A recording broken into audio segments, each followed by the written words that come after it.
and what we might take from those things that have happened. It has been an eventful few years in Canadian literature, and in Canada, of course, more broadly. Idle No More and Black Lives Matter have shone a light on colonialism and racism in this country.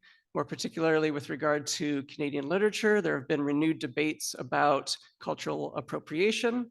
There was the Galloway affair at UBC. There was the challenging of Joseph Boyden's claim to Indigenous identity. So this has been an eventful decade. I do understand Canadian literature has other eventful decades. For instance, I've heard some stuff happen in the 60s. But this is certainly one in which Canadian literature has been in flux. Literary culture in Canada has been in flux. So I'm curious to hear from you about your takeaways from these last few years, especially in terms of how we think about literary culture in Canada. Who would like to begin?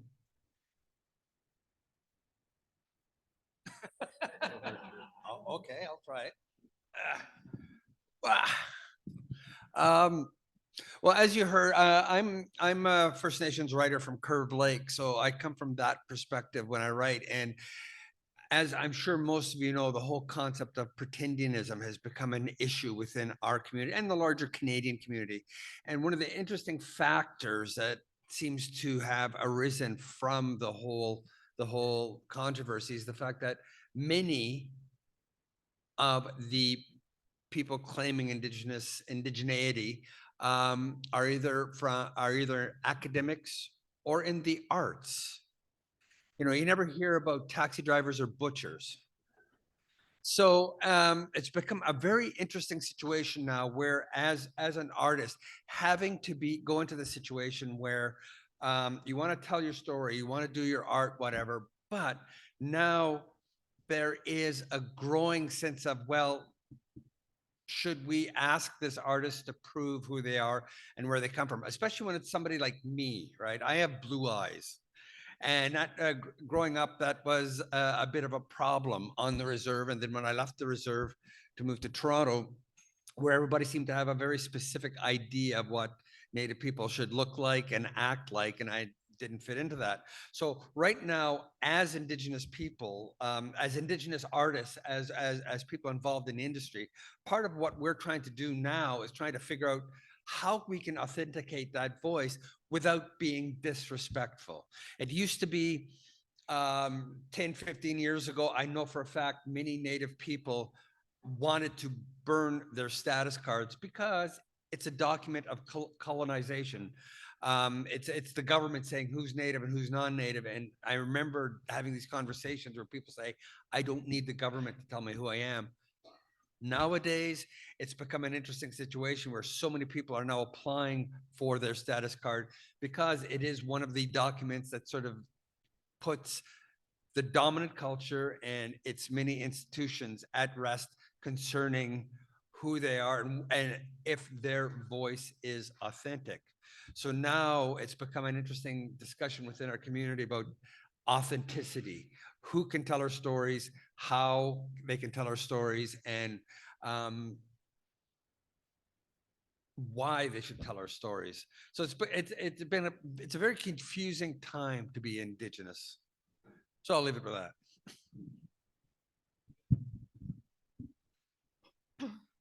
I think what Drew is talking about makes me think about the fact that there's unfortunately a very fine line between inclusion and co-option. I think a lot of the time what we see is culturally, socially, there's a big move to create a literary culture that's more inclusive, to people who've experienced marginalization, which is a great thing. But what that seems to quickly tip over into is a kind of co-option, often on the part of larger institutions, maybe large corporate publishers who sort of want to figure out how they can get a piece of that prize. And that's why you see people in the arts, right, and in academia sort of pretending to have something that they don't actually have a right to because they think, oh, this is a form of marketing. This is a way I can sell my books. And that's extremely disturbing. It's troubling. And that also evacuates the meaning, I think, of the art made by people who experience marginalization. The thing that I find difficult as a creator is to think about what is my role in this? What does it mean to collude or not to collude? And what can I do, I think, within my own art that prevents that kind of collusion? Something that I see a lot because I read, I I read a lot of books. I sit on juries, sometimes like prize juries, and I receive a lot of books for endorsements. Sometimes I see that writers who've experienced marginalization write a certain kind of story that maybe is expected of them, right? We all have narratives that are attached to our bodies that maybe are more friendly to the dominant culture. And I'm always troubled when I see that, even when those writers are actually just telling their story. They're just telling the story that happened to them, and it just so happens to be a story that's maybe more palatable to certain forms of publishing. So it's a very difficult bind. Hopefully one that between the fours we can solve today, maybe. Yeah, I agree with everything here so far. There's a real tension in being a writer of color these days. And that tension is there's a sense of responsibility to the community. If you're alive and you were around in 2019 and Black Lives Matter was happening, of course, it's going to find its way in some form into your work, right? You're just kind of alive to the world. So there's that tension between like your responsibility to a kind of social momentum and also your personal drive, which exists outside of these kind of social categories. And I think what gets lost is this respect or appreciation of the artistic qualities of racialized people, that we're just not vessels of content, right? We are just not vessels of often traumatic content that can reinforce a different kind of script, right? So I don't want to participate in the kinds of scripting that make me powerless in a different kind of way. And so to actually let the work be an aesthetic object instead of a political one, I think is important.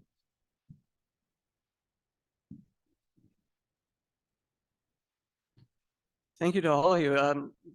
Drew, your point about the pressures that are now on publishers and granting bodies and other institutions to not only, as I think they want to do, center Indigenous voices and other historically underrepresented voices, but also to act as disciplinary bodies deciding who's a member of that community.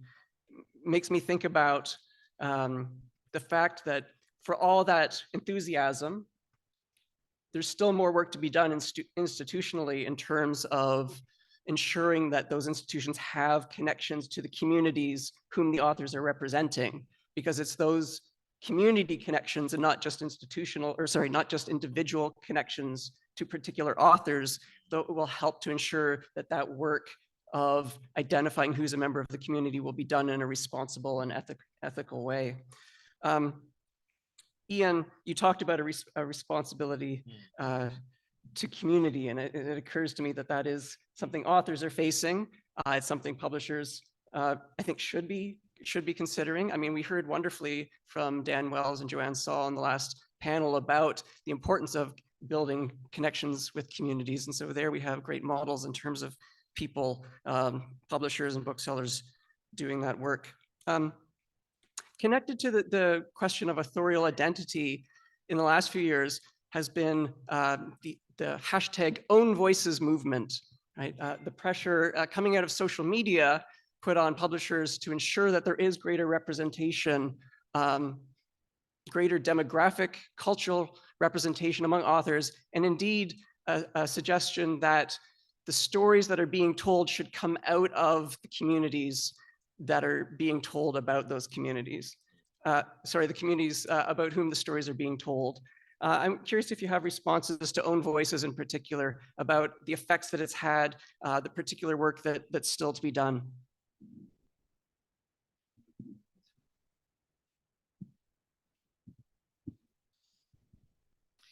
Thanks for that question.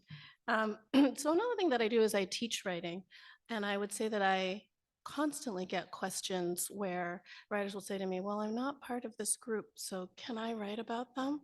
And the short answer to that is yes, but it requires a lot of kind of self-examination. And I think what we often see in writing, maybe, so for example, I'm a I'm a Chinese person, if you might see a book by a Chinese writer where maybe it'll have a Black character, but the experiences of that Black character, what it actually means to be a racialized person, don't affect the plot at all. Because what the writer was trying to do is maybe sort of tick off like a diversity quotient because they felt the need to, and that's a noble need, I think. But they're not actually fully imagining their way into what it means to be that kind of person, into that kind of interiority, because maybe that feels uncomfortable or maybe it's just too difficult. And I actually think the same thing happens at the level of publishing and happens in many industries that are trying to diversify, either because it's the right thing or because it's a kind of diversity washing, where they want to include these folks, but then not really think through, well, what is the consequences of that? What does it mean to kind of form community across difference, to love across difference, to write across difference. And it actually requires a tremendous amount of self-examination and difficulty. And I think so long as bodies and writers are not really willing to do that, then it does wind up falling apart. And I think we see it fall apart in some very spectacular ways all the time, where I think that happened in 2020. A lot of corporations who had sort of really branded themselves as being diverse experienced this backlash when the people they invited to the table actually had opinions. So I think there's a difficulty there. Like, of course we should diversify, but are we willing to actually do the work that being together entails? Yeah, and I guess whose work is it, right? It becomes this extra layer of job that falls on the writer, on the racialized writer, to sort of perform their particular identity in ways that are palatable and marketable, and again that are that sort of fall into a script. Yeah, I don't know anybody who would want to live under those terms or conditions, right? Where you are invited to the party, but you must behave in exactly certain ways that you yourself are trying to figure out or that are unnatural to you. So there's this kind of it's doubled, right? There's something actually like duplicitous about it, right? To say that you are welcome, but only if you behave like me, right? Yeah. Just two things. One, I want to add a line to the previous discussion where I'd have to say about every 6 months, I get an email from a publisher asking me if I know who this writer who's just submitted a manuscript is and if I can vouch for their authenticity, right? And there's approximately 1.3 million Indigenous people in Canada, and as of yet, I don't know them all. But more on this particular topic, what my colleague was saying down there, again, almost that frequently, seriously, almost that frequently, I get emails from writers, students, whatever, asking me, saying that they're writing something and they want to put a Native character in it. Is that cultural appropriation? Should they do it or should they stay clear? And much like you said, I always say, by all means, go ahead. Writing, literature, whatever term you want to use, should reflect in many ways the life of the artist or the artist's friends or whatever. And in my career, in my life, I know Black people, I know Asian people, I know Jewish people, and they pop up in my work because they pop up in my life. I don't have a problem with that. The problem for me, and I tell people this, is the fact that it's okay to have them in your story, but do not write from the story should not be their story. I'm not writing their story. I'm writing an Indigenous character story who happens to know people of a variety of other communities. And that is, I guess, as I said, it reflects my life. So I tell people, yes, you can put Native people in your story as long as the story is not from their perspective. Now, as of Friday night, I'm expecting to be canceled. This may be the last time you see me in public. I have a play opening in Montreal called Open House. And as a writer, part of our responsibilities is to poke the bear, the proverbial bear, the real bear, whatever. So in this particular play, it's a story of a white woman who's having an open house, trying to sell her house. And during the show, a African Canadian person, a Chinese person, and a same-sex couple come in, she's Jewish and she's Mohawk. Something happens across the road, the police shut down the street and nobody can leave. And in that hour, there's a conversation, argument, fight over who has been the most marginalized in Canadian history. So I write from 5 different perspectives. And as I said, I have no idea where this is going to end up come Saturday morning. So watch the news. Lovia, I need tickets to Montreal. We'll see how that goes. Yes. This is very exciting, Drew. Thank you for sharing this glimpse into the future of been your nice artistic knowing you. career. Well, having had that glimpse to the future, let me invite you to go a little further back. So my last question invited you to think about the last decade. In fact, you're all veterans of the scene, at least a little beyond that. Ian published his first books, Not Anyone's Anything, and You Know Who You Are in 2011. Teo published her first novella, The Same Woman, in 2007.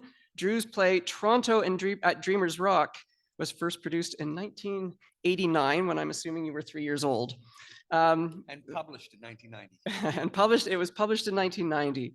So having been on the scene and the Canadian literary scene as long as you have, if you can take yourselves back to the start of your careers and think about what that scene and that literary culture looked like then, and think about what it looks like now, what strikes you as remarkable in terms of what has changed? Or perhaps, what has remained the same, because that's also very interesting. Well, I think it's hard to talk about that without talking about like how the world has changed, right? And so since that time, like we've got this huge sort of mushrooming of social media, which means that our communities that were in person and sort of gossipy and like after poetry open mics are now public and visible and open for inspection from anybody online. And the whole tone of it, where you could have like micro communities in the past, now we've got this kind of like hashtag CanLit community with like some strong voices that sort of steer the conversation and also determine the mood of the room as well. And I think that's problematic, right? The kind of funneling down. It seems like we're scaling up, but in fact, it's kind of funneling down of conversations. That feels different. It feels different, like how we interact with each other and engage with each other. And the just general ire feels different, I think, than it did 15 years ago. But maybe if we talk about students, I could talk a little bit about how that's changed too. So I'll pause there. I think along the same lines, the kind of narrowing that I see that I find worrisome is the fact that there are far more books, I think, published like on a daily basis now than there were, 10 years ago, 20 years ago. And there's far fewer slots for all those books. So review spaces are almost completely gone in this country. That was such an interesting talk we heard earlier about the concept of discoverability and things like that. And at the same time, we have a cultural shift in which readers and consumers and users are constantly encouraged to evaluate everything in terms of liking. Like, did you like it? Did you not like it? When you're asked by Amazon or by Goodreads to evaluate a book on a star scale from 1 to 5, the idea is like, how much did you like this on a scale from 1 to 5? And what that means is that there's no room within that for other responses to art. Like, it confused me, right? Or I hated it, but it was so interesting. Like, how do you rate that out of 5?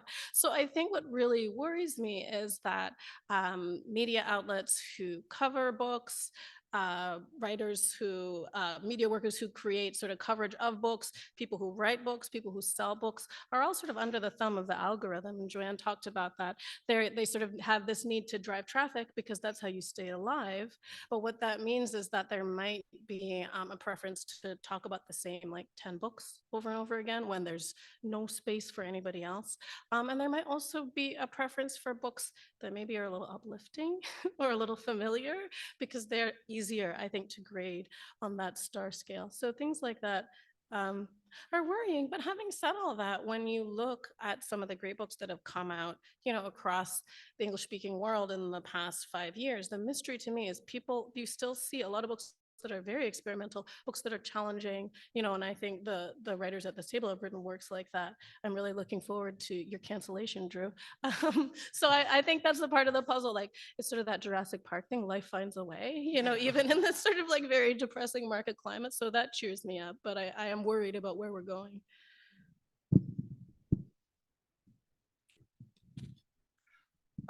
I'm really going to date myself.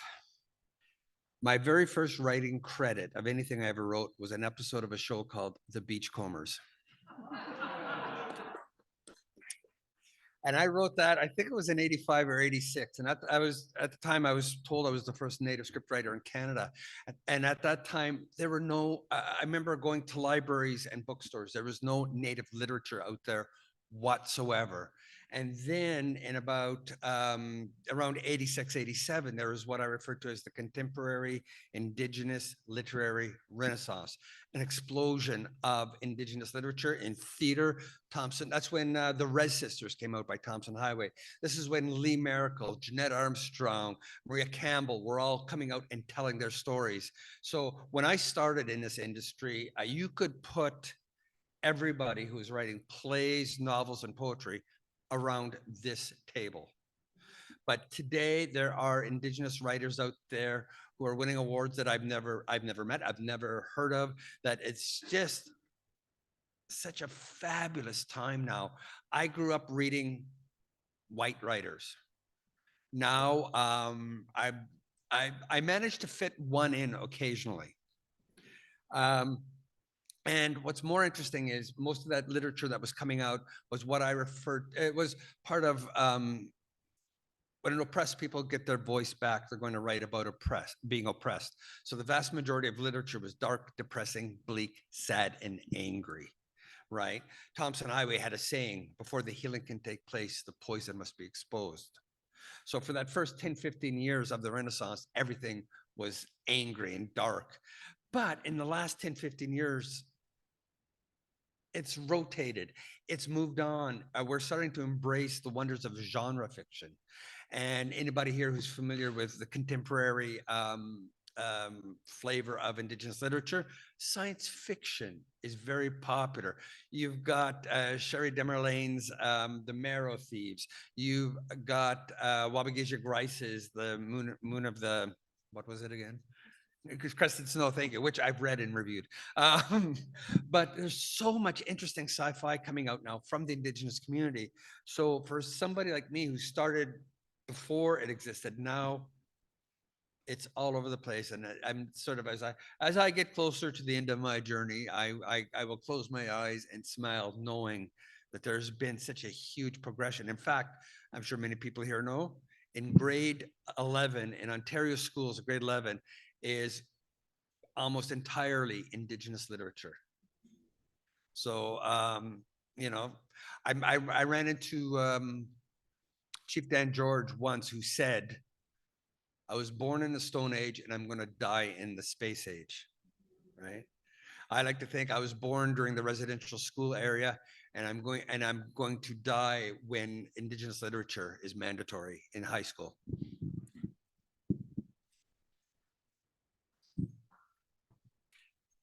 Well, thank you. Thank you. There is good news to celebrate, among reasons to also be concerned. And I'm glad you're sharing both things with us. I think back to when I was starting to write. I remember, for the first time being an adult in Toronto and walking into what was then the new Indigo store on Bay Street and seeing a big sign up that said, "The world needs more Canada." Do you remember? Is it still up? I haven't been in there for a while. But it was, yeah. So it was what I can now see as kind of the long tail of cultural nationalism, as it arose in the 1960s and carried through. And I mean, if you go back just a little further, I thought I would share with you this remark from the British critic and writer Malcolm Bradbury, because it seems pertinent in an interestingly different way now than it was in 1966 when he wrote this, writing in the Sunday Times. And he was writing an omnibus review of Canadian writing and song. He thought he could do both in one review. Just to give you a sense, the artists whom he reviewed included Paul Anka, Glenn Gould, Buffy St. Marie, Oscar Peterson, Robert Service, and Mordecai Richler, as well as, and this is where my own critical interest came in, the novel By Grand Central Station, I Sat Down and Wept by Elizabeth Smart. And in 1966, Bradbury's view from Britain was this. He said, writing in Canada or by Canadians, there is of high quality, but a Canadian literature? And he left it at that. That's 1966, and it's, you know, by the late 90s, the world needed more Canada, as the Indigo sign proclaimed. And now coming around to the early 2020s, mid 2020s, in some ways, Bradbury's question seems newly resonant because the last few years have been so dominated by a broad questioning of some of the tenets of cultural nationalism with regard to Canada in particular, right? The colonial underpinnings, the racialized underpinnings of it. I'm curious to hear from each of you about your own particular work and your own particular relationship to a Canadian readership. I wonder if you could maybe even particularize things by telling us about either, well, a recent or an in-progress project that you've undertaken and what you think of its, or how you're imagining its role with respect to readers in Canada. Great question. Ian, I hear you might be writing something for the fall. It's such a great question, right? Such a broad, like sweeping question there. So, I have to choose like a project. So the one that I was working on this morning are the Massey lectures, and the subject is conversations. And I wanted to think about, and the Massey lectures are a great opportunity, right, to sort of go across Canada and talk to Canadians, to have a sort of like public intellectual space. And to talk about what's happening to civil and civic discourse in the country, and the rise of online platforms for communicating, and also how all of this is an offshoot of how we think about each other, right? So a conversation is not this sort of clean, clinical thing that happens, but it's really evidence of like how I regard you, right? So what has shifted in the Canadian consciousness in the last, 20 years, 15 years or so, and globally too. So I'm thinking about conversations. I'm thinking in particular about sort of how this relates to our idea of nation and also more kind of private and intimate conversations. But the other project, so that's the nonfiction project. The other project is a novel that I finished in December last year. And that does kind of the opposite thing, which it's a novel called You've Changed. And it asks questions about identity and suggests, what if the things that are stable were in fact fluid, and the things that were fluid were stable? So if you know Virginia Woolf, there's a novel called Orlando where a character changes gender in the middle of the novel. Woolf gives no explanation for it, right? Just and the character Orlando lives for hundreds of years as well. And so if something as stable as like as fixed as gender, as fixed as sex, could be disrupted in the space of fiction just by the snap of an author's finger. At this particularly charged moment in terms of identity politics, what does that look like in 2022? So two projects there, one sort of like very sort of Canadian nationalist and conversations, and the other one is, what if we had no identity? What if there was no such thing as Canadian, or no such thing as male or female? Yeah. Thank you.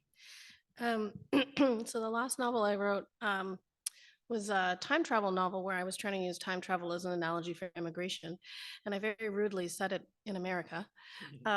But the reason why I wanted to use time travel was because if you're writing in Canada, you come from such a long line of diasporic people writing about migration. And I sort of felt like I want to tell this story, but I can't just do what everybody else has done. So very much, I think I was motivated by, other writers whose shoulders I'm standing on and trying to find a new way to tell that story. The book I'm working on now is it's a private detective novel, but really it's just about how terrible it is to have a job. Um, but it is set in Toronto. And in particular, it's set in the neighborhood of Parkdale, though it really could, I think, be set in any sort of rapidly gentrifying neighborhood in Toronto, because that's something that I was also trying to think through, is the immense pressures on people to just have shelter and live. And I think maybe that also speaks to the question you asked earlier, Robert, about things that have changed. When I published that little novel in 2007, it was because a friend was just decided on a lark to start a small press. And that small press was Invisible Publishing, which is now a really important part of the Canadian literary scene. And I worked in a restaurant and, shared a room with my boyfriend, and I paid like, $300 a month in rent.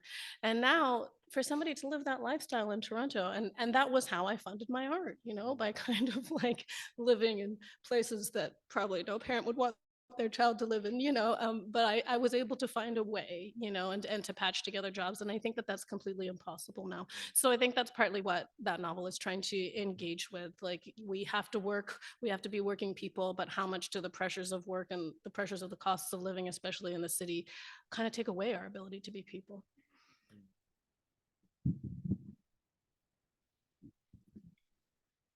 I think the difference here is, as it's really interesting. I always come back to the fact that I'm Anishinaabe, and my art is surrounded by that.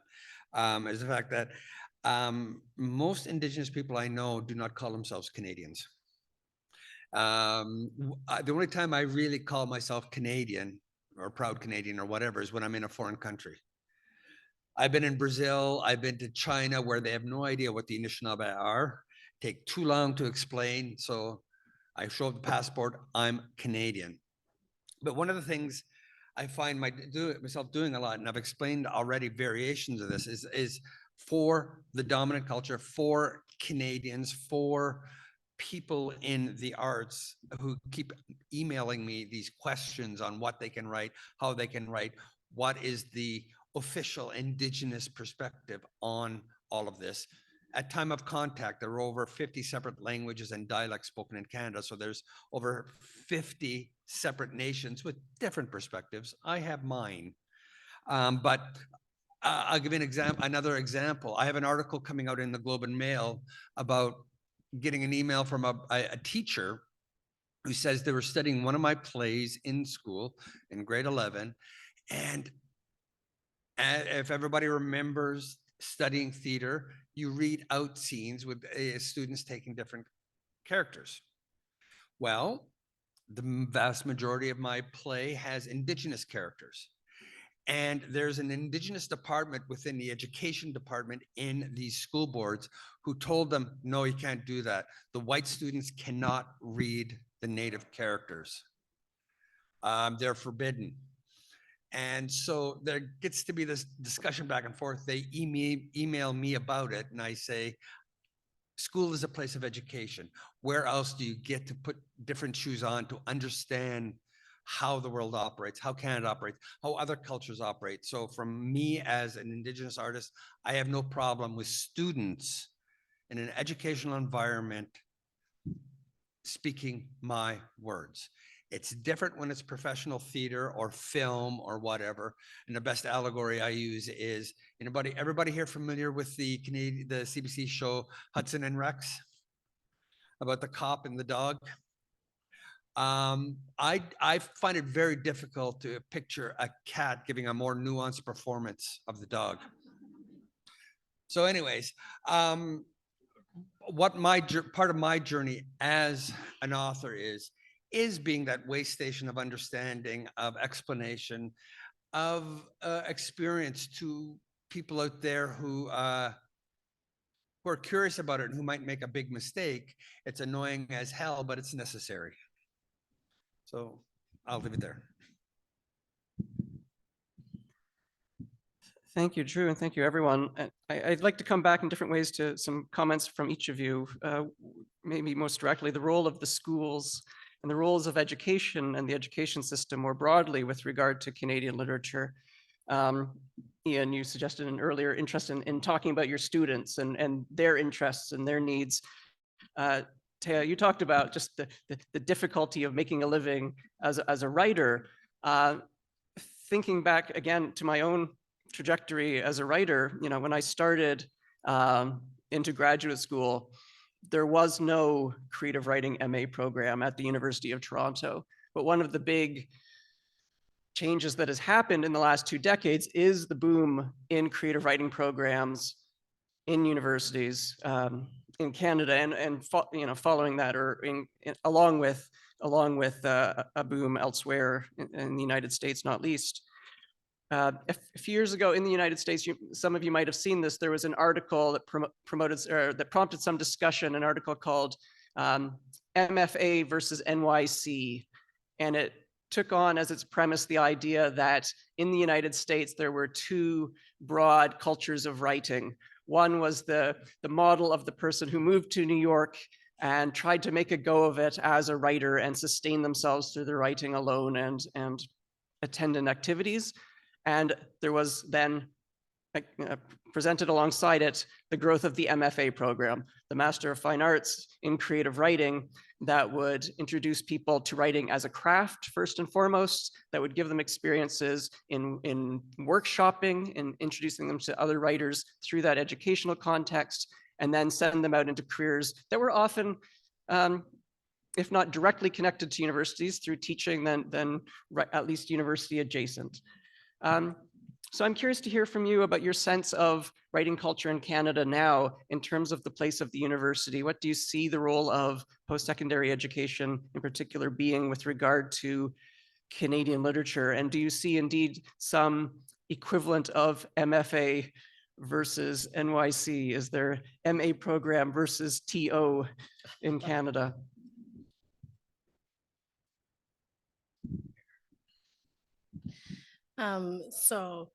Yeah, I mean, I think Canada's becoming, and probably Ian can speak to this in the thick of it, but I think Canada is probably becoming similar to the US in that there is now more and more there are MFAs and MAs and maybe even PhDs in creative writing, which upsets me because I don't have one. I have an MFA from the US.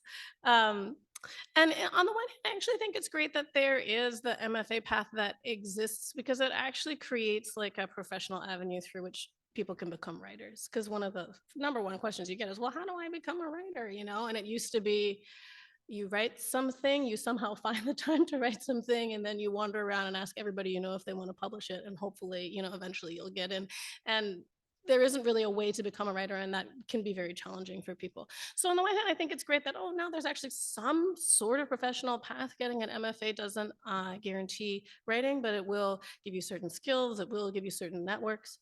And having said all that, the other thing that I always love to say is nobody needs an MFA to write a novel. Nobody needs an MFA to, you know, become an artist. And I think it's also really important for people to understand that. And I think actually we're actually approaching a moment where a friend of mine told me that he's in the process of trying to find a publisher for his book. And he said, actually, the fact that I don't have an MFA has made me interesting. I'm like an outsider artist. So I think that's really funny that that exists. And I think it's great because on the one hand, if it does create a path and it makes it accessible, that's good. But of course, there's also a certain amount of gatekeeping that goes on if it's going to be funneled through the university. So at the end of the day, what makes someone a writer is that they wrote something. So I hope that even with the existence of that MFA culture in Canada, it's still possible for all sorts of people, you know, to create work. Because when that doesn't happen, then you wind up having a monoculture, which is not great. Yeah, I think the danger with the MFA programs was that it would start to produce a kind of work that was similar across the board, right? So there's a kind of like MFA poem. And if you think back, again, maybe like 15 years ago, it was like couplets, very longish lines, and, you know, about a page long. And it's very stylish, right? The kind of work that comes out of an MFA. And so, yeah, the danger was this kind of cookie cutter kind of story, the kind of poem that came out of it. But in fact, what I'm noticing recently is that it's almost like these graduate creative writing programs have sort of come into maturity. Um, and students are now writing this kind of like genre bending kind of work that is really challenging what the institution has been like protecting for a while, right? So I want to go to this MFA program and I want to write that sci-fi thing when I've been told I can only write like literary fiction where people look out windows and drink tea. So it's really the students inside, and we're actually giving space to this to make this possible too, to include different kinds of writing versus one kind of stayed writing. So it feels healthy, and it feels actually now there's a bit of a fulcrum and a transformative moment happening with these programs. I'm the wrong person to ask for this because I've actually never been to university. I'm a member of the gainfully uneducated masses. But I come from a culture that prizes storytelling in all its many forms. So simply put, what I do is I just try and understand the structure of the genre, of the medium, and apply what I heard growing up in terms of the world of storytelling to that structure, to a novel, to a television show, to a play, et cetera, et cetera. And so far it's worked for me.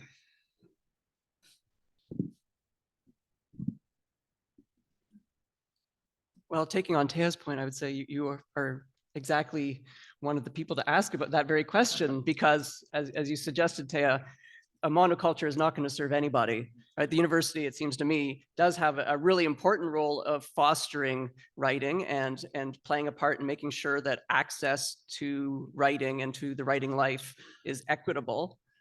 And in fact, I think also the university has a role to play in terms of fostering the kind of writing that commercial publishers, especially the big presses, might be increasingly reluctant to publish. The more innovative, the more experimental things, the things that are, for understandable reasons, less likely to take off and become big bestsellers. But at the same time, there need to be other paths than the university. And so thinking about ways in which to make other paths still accessible, more equitably accessible, seems really important too. There's also just the broader question of, as writers, doing more than just, say, writing or teaching in order to contribute to literary culture. So I wanted to ask too about reviewing. Obviously we've heard about how reviewing in terms of the venues for it has constricted over the last 10, even 20 years. Right? There simply aren't as many book sections, there aren't as many magazines doing this kind of work as there used to be. And often the ones that are doing this kind of work kind of hope that authors will contribute for little or no pay.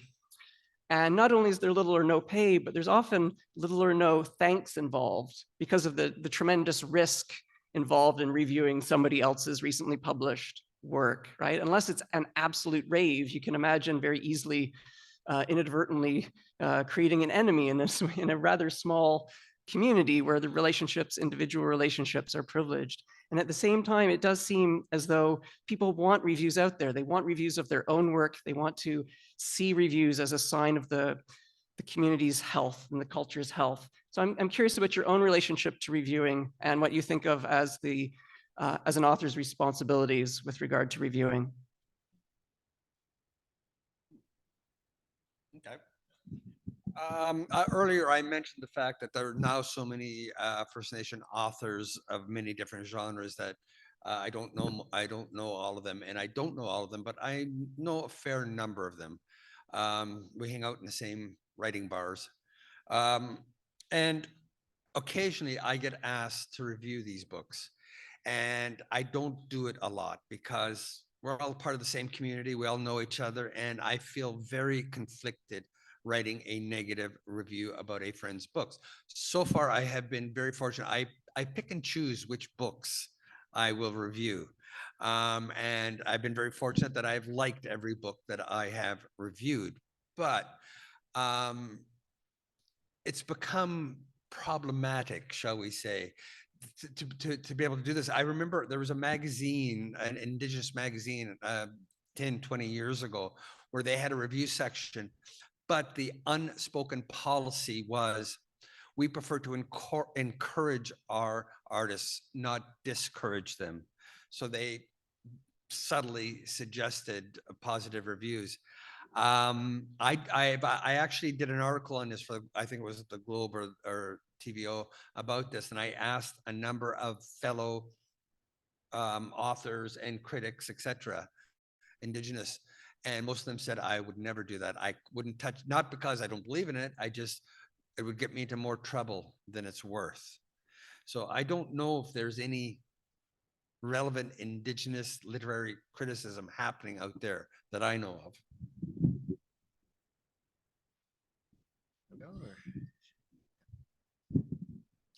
I think you know, the question of like, oh, is it dangerous to review books if you're an author is sort of one that I find sort of easy to sidestep, because on the one hand, review space is so limited that, yeah, I think if you don't respect a book, why would you review it? Also, a bad review can be good for a book because it especially, you know, within our culture of extreme politeness, is very rare. So I think it definitely gets eyes on a book. I personally wouldn't write a bad review, and I think because of my aforementioned dislike of like the idea of like liking or not liking when I write reviews, what I actually try to do is to figure out what makes the book work, you know, and what it's trying to do. I try to write analysis rather than just saying it was great, I liked it. And I do think that that's the responsibility of a book critic. Having said all that, I love to write reviews, but I can't afford to do it because, yeah, I just am not able to afford the time because it pays so little, which is very sad for me because I have so many opinions. And your point earlier, Taya, about I don't think reviews have disappeared entirely, but they are just on that 5-point scale on Goodreads and everything. So the review has actually morphed into a new kind of genre or discipline that is not very fruitful. It's all sort of opinion-based. It's not really analytical. It doesn't really contribute anything except popularity, right? In one of my classes, one of the assignments is for students to review a book. They can choose whatever book they want. And I give them like a very tight constraint. You only have 500 words or so. And you've got to cover everything, right? And those 500 words. And it helps them like appreciate the difficulty of that and the idea of balance, how to sort of be fair, objective, positive, and helpfully critical, and to maintain relationships with real people around. And it also embeds into their education this idea that you're not just here to write your own stuff, right? But there's a way to sort of participate within the community, that if you want to be reviewed, you know, you have the power to review as well, right? There's a bit of an environment there. And I had one more point to say about reviewing. It'll come back to me, or, well, yeah. Well, thank you to all of you. I also actually have my students write a review, and perhaps we're recognizing something that the universities can indeed do, right? The historical work, I think, of literature departments has largely been work of, you know, philology, of literary history, of literary criticism, of thematic interpretation, and evaluative work, I think, has fallen to creative writing programs to a large degree, and it happens in this often non-systemic way, but constant way through the workshop, where we talk about ideas of what works and what doesn't work in creative writing, and for very good reasons. That sort of